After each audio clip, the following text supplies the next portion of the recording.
PMC Hindi से जुड़े latest updates पाने के लिए हमें सोशल मीडिया पर फॉलो करें। आत्मयोगी भव यह पत्री जी की जो किताब है, यह मेरी बहुत फेवरेट किताब है, जिसमें ध्यान महाचक्र के बहुत से अनुभव डे वाइज पत्री जी ने जो है वह जो डे वाइज लेक्चर दिए हैं वह सब एक्सप्लेन किए हुए हैं। तो इसे मैंने बहुत बार पढ़ा है। वैसे बहुत सी किताबें पढ़ी है, लेकिन उसमें से आत्मयोगी भव यह मेरे बहुत दिल के करीब है।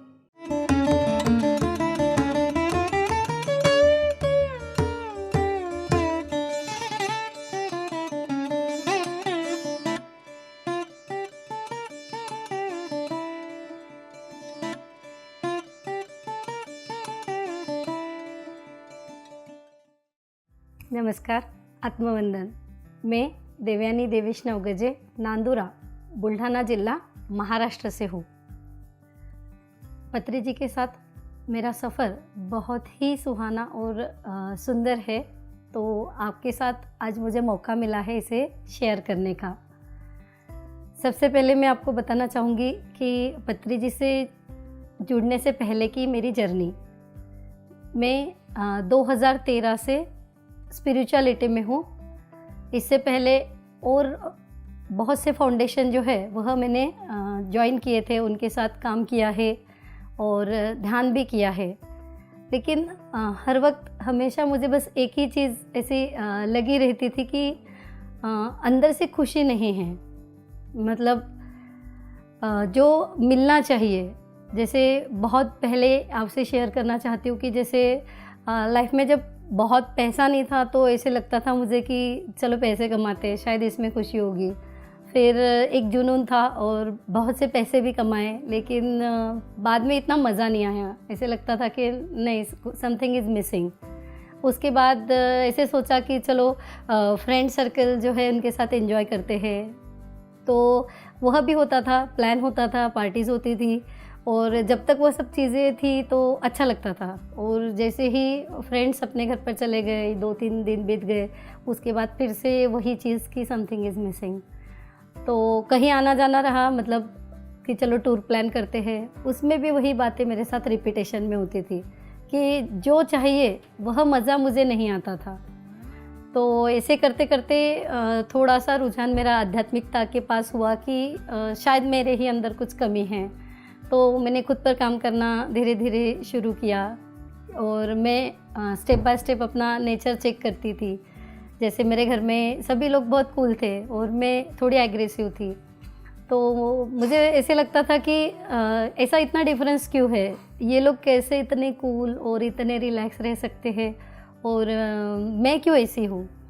तो मैं बार बार सोचती थी कि मैं समथिंग इज़ मिसिंग, मेरे ही अंदर कुछ गड़बड़ है। तो यह सब चीज़ें चलती रही। एक छोटा सा एग्जांपल, जैसे मैं टीचर हूँ प्रोफेशन से और मैं 11th और 12th की क्लास के बच्चों को पढ़ाती हूँ।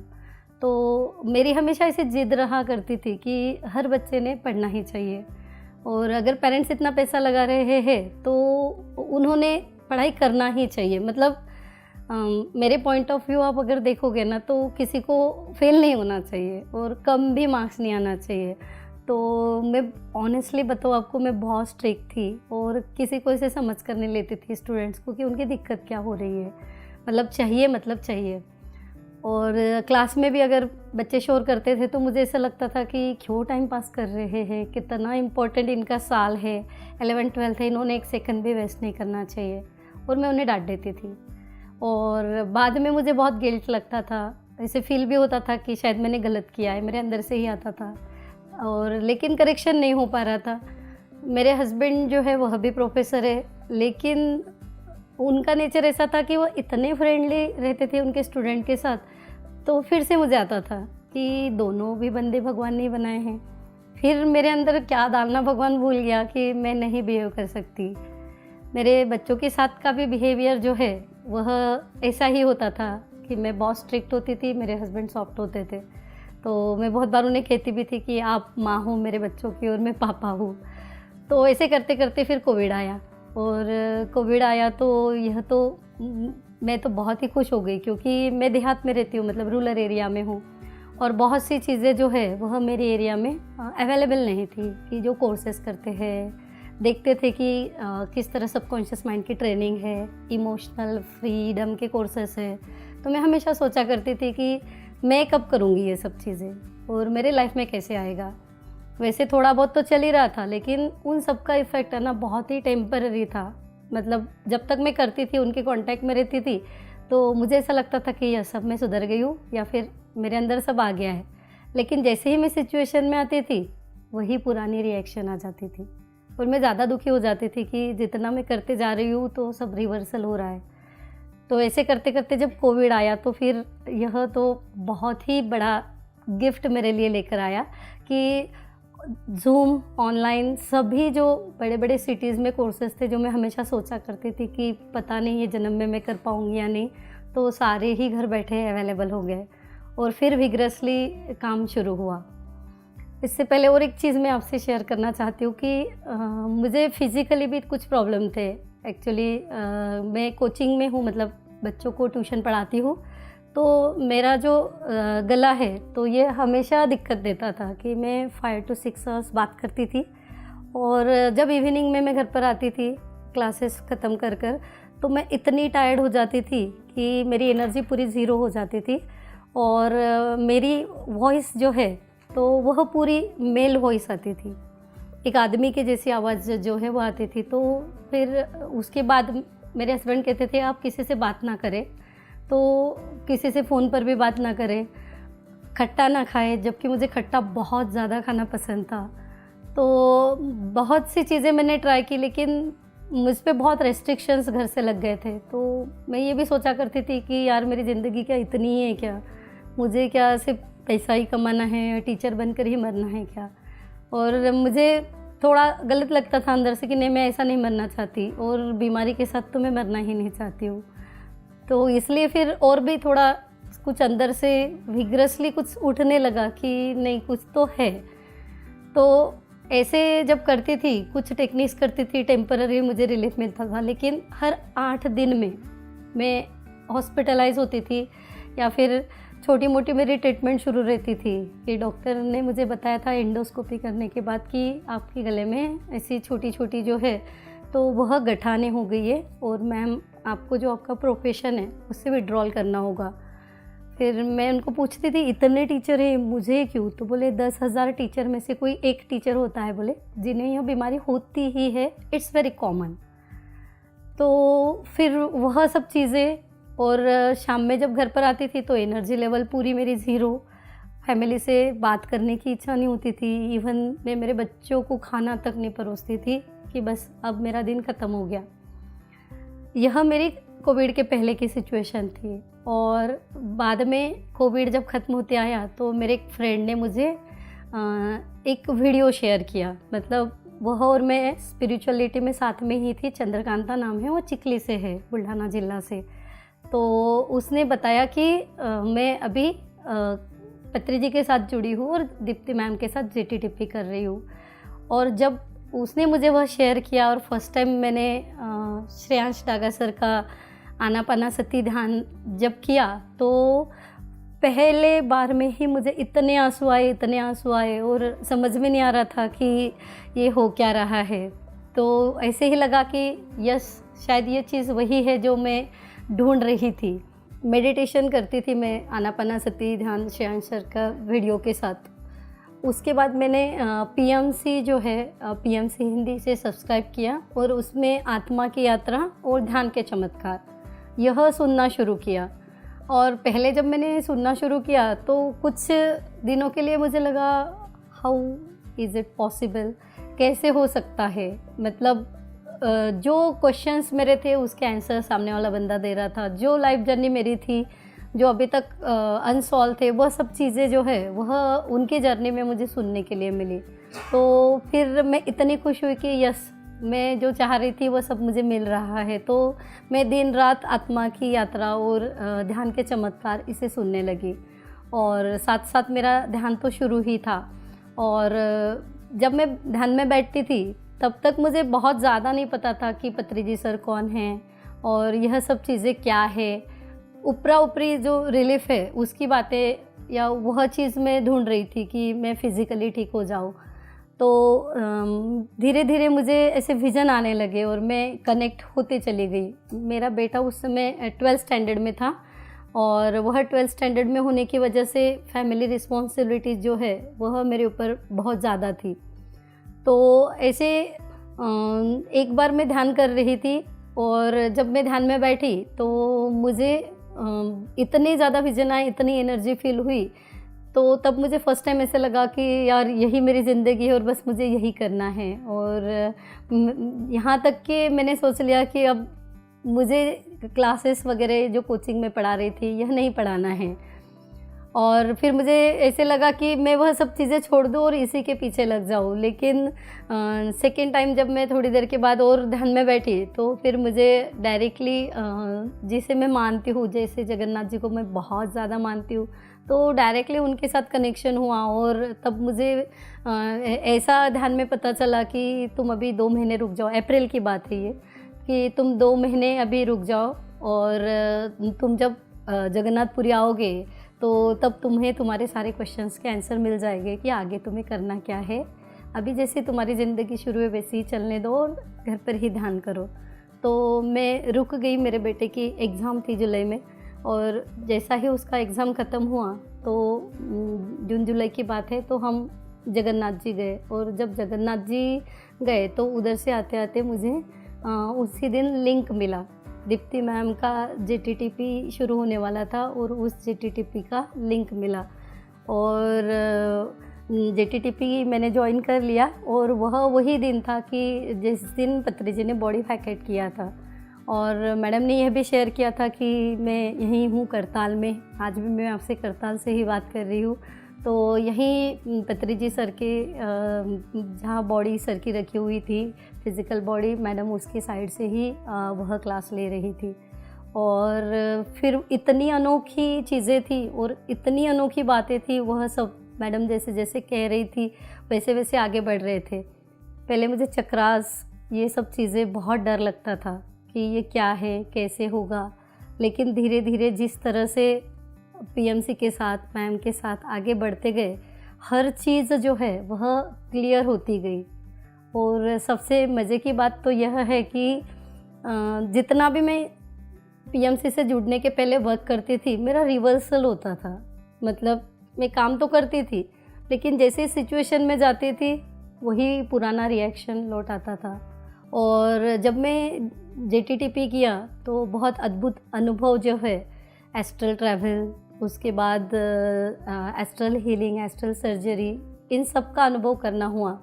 तो धीरे धीरे ऐसा देखना हुआ कि नेचर जो है वह अपने आप बदल रहा है। और जिस चीज़ के बारे में आपसे बात की थी कि मेरा थ्रोट जो है वह काफ़ी ये हो गया था, मतलब इन्फेक्टेड रहता था। तो आनापानासती करने के बाद, पत्री जी से जुड़ने के बाद धीरे धीरे वह पूरा हील होते गया। और जिस समय मैंने सेट सिस्टम किया था सूरत में, तो उसमें तो इतनी ज़बरदस्त एस्ट्रल सर्जरी हुई कि मेरा मुंह तो ऐसा खुला था और मुझे लिटरली फील हो रहा था कि मास्टर्स मुझे दूसरे जगह पर लेकर गए और वहाँ पर जो है मेरी गले की सर्जरी हुई है और उसमें से बहुत सी ऐसी गंदगी, बहुत सी चीज़ें जो है वह मेरी निकल चुकी है। और मैं देखती थी कि बाद में जब मैं खट्टा खा रही हूँ तो मुझे उसकी तकलीफ़ नहीं हो रही है, और बात कर रही हूँ तो मेरा वॉइस टोन जो है वह चेंज नहीं हो रहा है। और मैं धीरे धीरे बहुत खुश होने लग गई थी। और सबसे बड़ी चीज़ जो है, मैंने बहुत से मेरे रॉन्ग बिलीफ जो है वह पाल कर रखे थे। और जैसे जैसे यात्रा आगे बढ़ती गई ध्यान की, तो पूरे जो बिलीफ्स है वह मेरे निकलते चले गए। एक बिलीफ जो ऐसा था कि एलर्जी रहती है, तो PMC में आने के बाद, सब चीज़ें स्वाध्याय करने के बाद, सज्जन सांगत्य के बाद मुझे पता चला कि एलर्जी नाम की कोई चीज़ रहती नहीं। एलर्जी क्या, बीमारी ही कुछ रहती नहीं, क्योंकि ये जो सब चीज़ें हैं यह हमारी मेंटल बॉडी या इमोशनल बॉडी उसे किस तरह स्ट्रॉन्गली पकड़ कर रखती है और वह मैनिफेस्ट होते रहता है। तो मुझे बहुत खुशी आप लोगों को बताते हुए कि पिछले 2 साल हो गए मैंने एक भी मेडिसिन नहीं खाई। जब मैं हफ्ते में खाती थी, मतलब मैं एक छींकती भी थी तो मेरा पूरा घर अलर्ट हो जाता था कि अब मम्मा बीमार होने वाली है, अभी 2-3 दिन ऐसे ही रहेगा। तो पिछले 2 साल से मैंने काफ़ी खट्टा भी खाया है, मतलब एनी टाइम कुछ भी करती हूँ मैं, उसके बाद बात भी करती हूँ, दिल खोल कर बातें करती हूँ, फिर भी मेरे गले में बिल्कुल भी दर्द नहीं है। मेरी गठाने जो थी गले में वह ठीक हो चुकी है। उसके बाद मेरे नेचर में भी काफ़ी नहीं 360 डिग्री से परिवर्तन आया है। और जिन बच्चों को मैं डांटती थी तो अभी मैं उनको उनके इमोशनल लेवल पर जाकर समझने लग गई हूँ कि क्या होता है, और उनसे एक कनेक्शन मुझे फील होता है। तो अभी मेरी वो जो जीत थी कि हर एक ने पढ़ना चाहिए, अब मेरे क्लास के बच्चे पहले से भी अच्छा पढ़ते हैं, लेकिन वह देवयानी या वह स्ट्रिक्ट टीचर अब नहीं रही कि जो पहले थी और उन्हें बिल्कुल भी समझती नहीं थी। ज़िंदगी को लेकर बहुत सी शिकायतें मेरी थी, तो वह भी धीरे धीरे जो है वह पूरी कम होते चली गई। एक बहुत अच्छा एक एक्सपीरियंस रिसेंटली जो मेरे साथ हुआ है, मैं आप लोगों से शेयर करना चाहती हूँ कि मैं अभी रिसेंटली उत्तराखंड गई थी बाबा जी के बाबा जी के साथ मेरा जो कनेक्शन है वह कॉस्मिक वैली में फ़र्स्ट टाइम हुआ था, जब मैं डॉमेट्री की इनॉग्रेशन के लिए मैम के साथ, दीप्ति माँ के साथ वहाँ पर आई थी। तो वहाँ पर हम बाबा जी के उसमें मॉर्निंग 2 आवर्स मेडिटेशन करते थे वहाँ पर ही बैठकर। तो वहाँ फ़र्स्ट टाइम मुझे इतना फील हुआ था कि बाबा जी ने लिटरली मेरे पूरे बॉडी में जो इनर लाइनिंग है सेल की उसे रिप्लेस करके छोटे बाबा जी सेल्स बोल के सारे डिपॉजिट हो गए थे। उसके बाद वहीं पर एक मदर शेख मत जो है उनका एक स्टैचू है, तो मदर शेख मत जो है तो उनके हार्ट से मुझे ऐसा फील होता था कि मुझे मास्टर्स अंदर बुला रहे हैं। और उसके बाद मुझे पत्री जी सर और बुद्धा जी, जीसस और मोहम्मद, ये सब एक साथ राउंड टेबल पर बैठे हुए नज़र आते थे। और सर पत्री जी सर मुझे हमेशा पेपर बताते थे, तो मैं पूछती थी ये पेपर क्या है, तो बोली आपका अगला प्लान है। तो जब मैं फ़र्स्ट टाइम कॉस्मिक वैली गई थी 2022 में, वहाँ से आने के बाद मैंने ध्यान का प्रचार प्रसार शुरू किया। स्कूल्स में मेरे गांव के जाकर, कॉलेजेस में जाकर मैंने ध्यान सिखाना, घर घर जाकर ध्यान सिखाना शुरू किया। तो हर बार मुझे बताते थे कि ये आपका अगला प्लान है, कि अभी आपको इधर जाना है और ध्यान सिखाना है। मेरे गांव में मैंने काफ़ी जगह ध्यान सिखाया है। कई मंदिर मुझे फ्री ऑफ कॉस्ट मिले हैं कि मैडम आप यहाँ आइए और यहाँ पर आप ध्यान कंटिन्यू कीजिए। तो इस तरह मैं ध्यान की यात्रा में जो है वह आगे बढ़ी। जब हम उत्तराखंड गए, बाबा जी के उस गए, तो सबसे पहले मैंने सुना था कि वहाँ पर बाबा जी हमें रिसीव करने आते भैरव के रूप में। तो पहले मुझे ऐसे लगता था कि हमें भी आएंगे क्या। तो जब वहाँ पहुँचे ना, तो सचमुच हमारे सामने एक ब्लैक कलर का डॉगी, जिसे वहाँ भैरव कहते हैं, तो वह आया और इस तरह दौड़ते हुए आया कि मैं कब से तुम्हारी राह देख रहा था, तुम लोग सब आ गए। हम 40 लोग थे। और फिर धीरे धीरे हम ऊपर गए, और जब हम केव्स के पास पहुँचे, ऊपर बैठे, तो वह केव्स में जब बैठकर हमने मेडिटेशन किया, तो लिटरली ऐसा फील हुआ कि जैसे मेरे बॉडी से कुछ निकाल रहे हैं। तो लाइक डिलीवरी टाइप मुझे फीलिंग आई वहाँ पर। और बाबा जी और पत्री जी दोनों भी मेरे साथ में ही थे। तो मैंने पूछा कि ये क्या कर रहे हैं, तो बोले ये हमारा पार्सल था और इसका नाम योगदा है, योगदा, और हमने ही ये आपको संभालने के लिए दिया था। तो मैंने बोला कब दिया था, तो लास्ट मई में 25 मई को मैं करताल आई थी, अकेले ही आई थी। बहुत धूप काला था, समर शुरू था और मेरे साथ कोई भी नहीं था। मैं 6 दिन यहाँ रह कर गई। जैसे समर वैकेशन था और पता नहीं कहीं कर भी टिकट नहीं मिले थे मेरे हस्बैंड को। हम समर में घूमने जाते हैं, तो मैंने कहा था कि मुझे करताल जाना है, और अकेले ही मैं करताल आ गई थी। उससे पहले कभी मैंने अकेले सफ़र नहीं किया था, कुछ नहीं, फिर भी इतने सेफली मुझे एंजल्स, बाबा जी और पत्री जी यहाँ तक लेकर आए। और मैं 10-10 घंटे मैंने यहाँ आकर मेडिटेशन किया था, समाधि पर किया, पिरामिड में किया। तो फिर मुझे वहाँ बताया बाबा जी के उसमें कि जब आपको तब बुलाया था, तभी हमने हमारा ये पार्सल जो है ना वो आपके पास रखा था, और अभी हमने हमारा पार्सल जो है वो ले लिया। वो होने के बाद मैं जब वहाँ से फिर से नीचे लौटी, तो नीचे जो है वह एक ऐसा एक विज़िटर्स के लिए एक स्पॉट बना हुआ है कि जहाँ विज़िटर रेस्ट करते हैं। तो वहाँ जब मैं बैठी बाबा जी के फ़ोटो के सामने, तो फिर से मैसेज आया कि आपको ऊपर बुलाया है। और जब मैं ऊपर गई तो मास्टर्स ने सिर्फ इतना ही पूछा कि अभी अगला प्लान क्या है, क्या आप रेडी हो? तो मैंने कहा हाँ यस मैं रेडी हूँ। तो फिर तब मास्टर्स जो है उन्होंने मुझे कुछ कोडिंग में मैसेज दिए कि आपको यह वर्क जो है यहाँ से जाकर घर पर करना है और आप रेडी हो जाओ।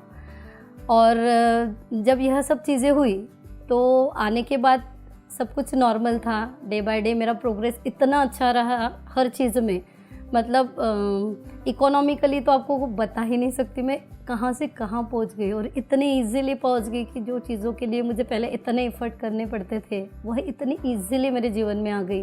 मेरे रिलेशन बहुत अच्छे हो गए, मैं खुद से खुश रहने लगी, और सबसे बड़ी बात तो अपने आप में ही बहुत ज़्यादा खुश रहने लगी। आत्मयोगी भव यह पत्री जी की जो किताब है यह मेरी बहुत फेवरेट किताब है, जिसमें ध्यान महाचक्र के बहुत से अनुभव डे वाइज पत्री जी ने जो है वह जो डे वाइज लेक्चर दिए हैं वह सब एक्सप्लेन किए हुए हैं। तो इसे मैंने बहुत बार पढ़ा है। वैसे बहुत सी किताबें पढ़ी है लेकिन उसमें से आत्मयोगी भव यह मेरे बहुत दिल के करीब है।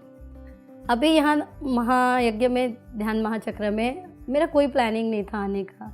तो कुछ दिन पहले फिर से जब मैं ध्यान में बैठी तो मास्टर से कनेक्शन हुआ और मास्टर ने कहा कि आना तो होगा ही, हमने आपको और एक पार्सल उत्तराखंड में दिया है बाबा जी के उसमें, उसको कौन डिलीवर करेगा। तो पता नहीं फिर से टिकट जो है अपने आप मैनेज हो गए, हस्बैंड भी मान गए।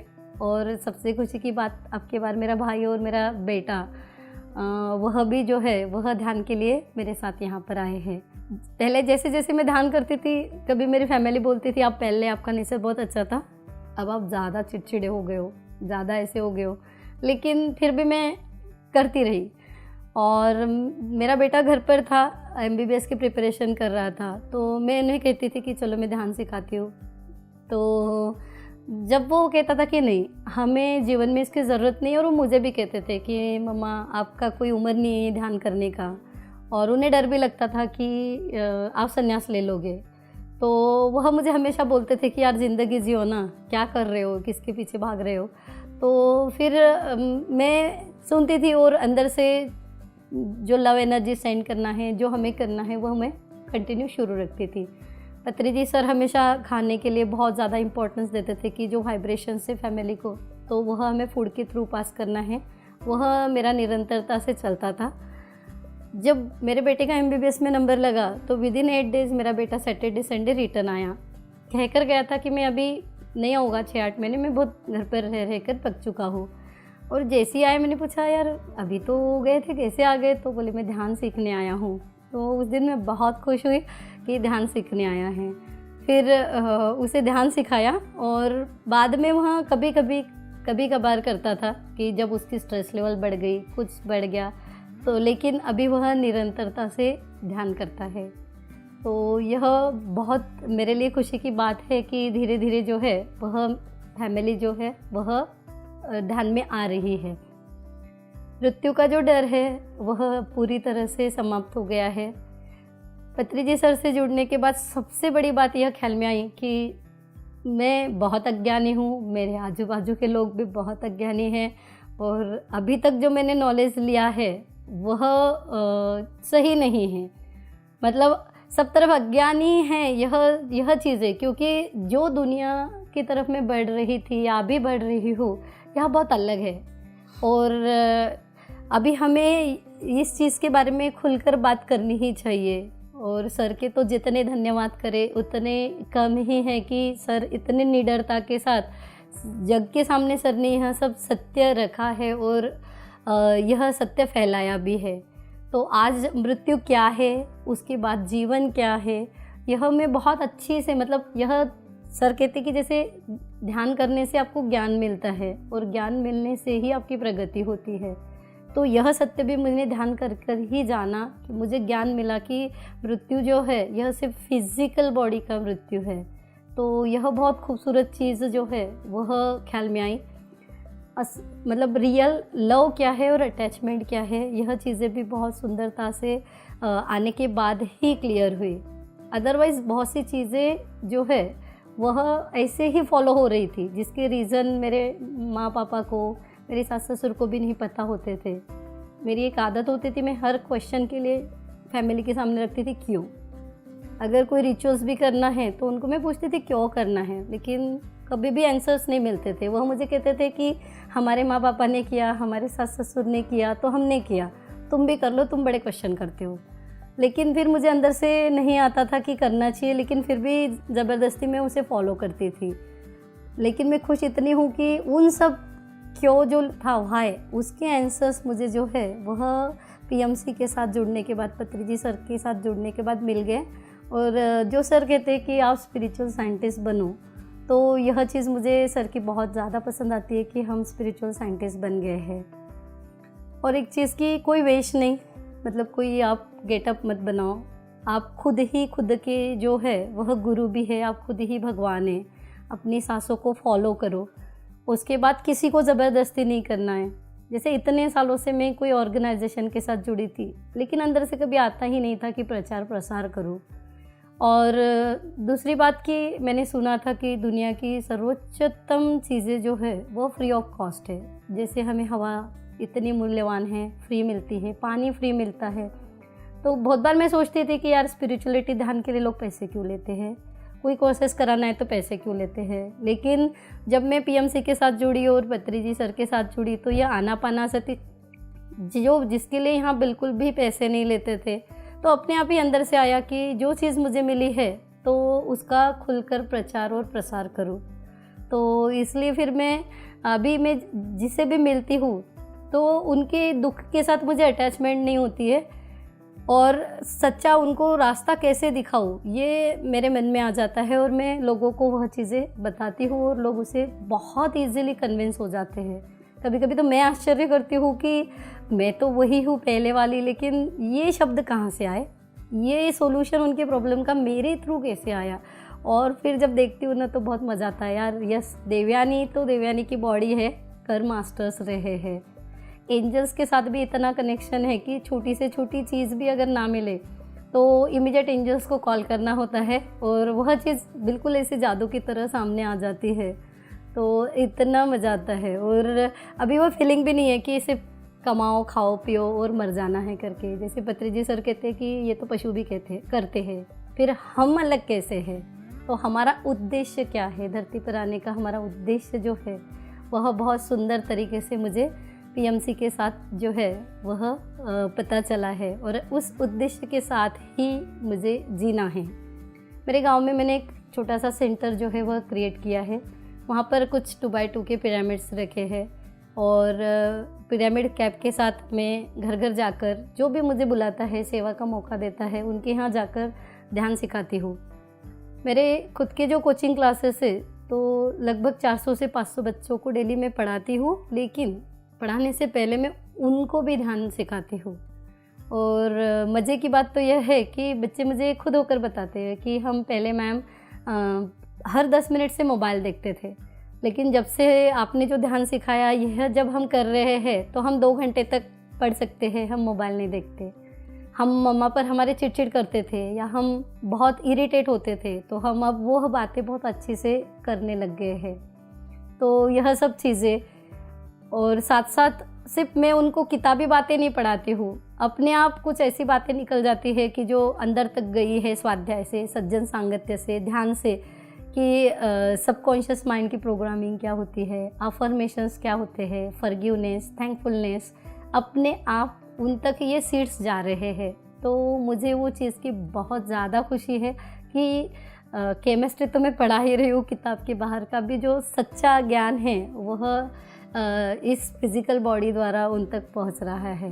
तो आप सभी से मैं रिक्वेस्ट करना चाहती हूँ कि जैसे एक देवयानी इधर है, इसके अनंत प्रॉब्लम थे, तो आपके अंदर भी ऐसे ही कुछ क्वेश्चन चल रहे होंगे, या कुछ भी अगर आपकी प्रॉब्लम है तो पीएमसी हिंदी को सब्सक्राइब करिए। आपके हर क्वेश्चन, हर प्रॉब्लम का सोल्यूशन जो है वह हमें कहीं ना कहीं मिल जाता है।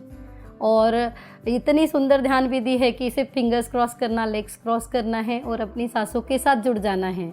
कोई रूल्स नहीं है, खाने के पहले कीजिए, खाने के बाद कीजिए, कहीं पर भी बैठकर कीजिए। तो इतनी सुंदरता, इतनी फ्लेक्सिबिलिटी है। और एक चीज़ सर की आपको मैं बताना भूल गई, वो बताती हूँ कि सर ऐसे कभी फोर्स नहीं करते कि जैसे मेरी ही किताबें पढ़े, मतलब आपको PSSM की ही पढ़ना है। हर मास्टर्स उनके जीवन के अनुभव हमें पढ़ना है। खुद सर कहते थे कि सर की लाइफ टाइम में सर ने 1 लाख किताबें, 1 लाख से भी ज़्यादा किताबें पढ़ी है, तो वह बहुत सुंदर जो चीज़ है। तो सभी से रिक्वेस्ट है कि PMC हिंदी को सब्सक्राइब कीजिए और PMC हिंदी के साथ जुड़िए। आप सभी का सुन के लेने के लिए बहुत बहुत धन्यवाद है। Thank you so much. PMC Hindi बदले जीवन।